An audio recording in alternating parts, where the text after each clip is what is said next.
when Bill Clinton was making the case for China's accession to the WTO, he had a line in a speech he gave, possibly addressing Congress, where he said, good luck trying to keep the internet out. That'd be like nailing Jell-O to a wall, right? Which gets us this core assumption we make, which is like internet connectivity is going to bring people together and information is going to flow and good things will happen. But it does seem like they figured out a way to nail Jell-O to the wall and turn the internet into a apparatus for total party control, which of course is the goal.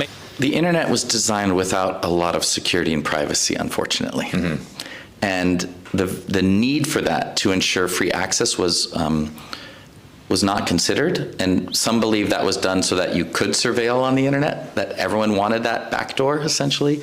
So there's a balance here between saying, how was the internet designed before? A lot of what you said, people's belief that the internet could route around anything was a bit of a myth.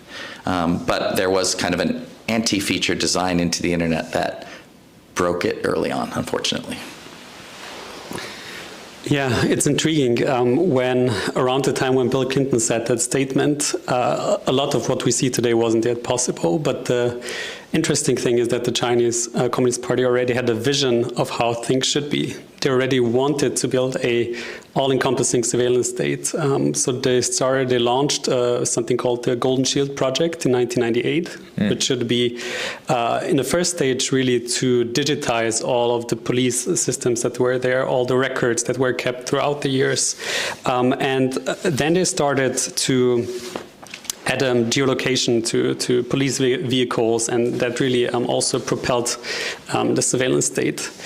But the point I would like to get across is that in the beginning it was all about information control. It was about Weibo, WeChat, all the social media platform, and it still is, because people still have their social media there on the platforms. But in the early days, it was like you posted something that authorities didn't like, and your account would be blocked, right?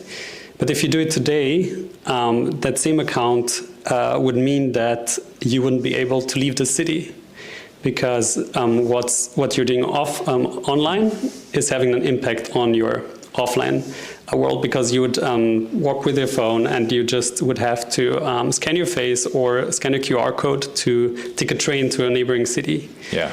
But because you posted something online, the authorities would limit your freedom of movement. So what was in the beginning information control is now physical control.